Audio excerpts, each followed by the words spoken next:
This is what I put on a licky mat if I'm trying to watch my dog's waistline, or if I want to give multiple licky mats in a day and I don't have much food allowance, so I need to spread my food between multiple licky mats so I'm not overfeeding my dog. This is just a nice little fun, tasty but low calorie way of using a licky mat for your dog. So first thing I'm going to do is I'm going to wet the licky mat. So I'm just going to put it under the tap. So I'm just going to take some of this pate. This is the lamb flavour. It's about 10% fat content, so it's quite low fat. But all we're going to do is just rub some onto the licky mat. You don't need this, won't be hardly any at all, but it will give it lots of flavour and taste for your dog, and it will keep them licking for a long time all over there. So just give it a nice coating. You can see there that there's just a very small amount on there. It's probably not even a mill's worth of pate, so it's a really great way of getting some flavour on there without loads and loads of calories. Next thing I'm going to do is I'm going to take some of my dog's food. So this is just some fish cuisine Eden kibble. And I'm just going to take a small amount. So what you do is take this out of your dog's food portion. So take just a little bit of it. This isn't very many pieces, only about sort of like 10-15 pieces.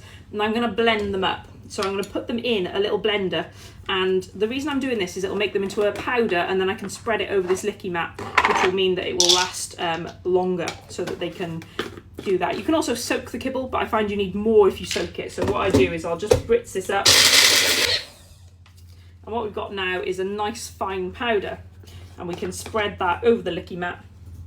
And this is a great way of making a few pieces of your dog's food go really far in terms of an enrichment activity. So we're just covering that over there. And then the last thing I'm going to add is a little bit of antler powder.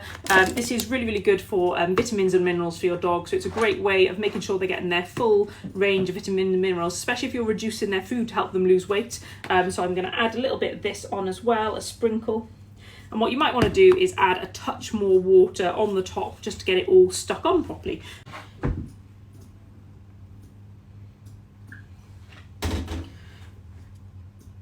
Just let the water seep through all the little crumbs, and what it'll do is it'll stick all of those crumbs of food and the antler powder into your licky mat there, so you can give that to your dog and keep it entertained for plenty of time without using loads of calories.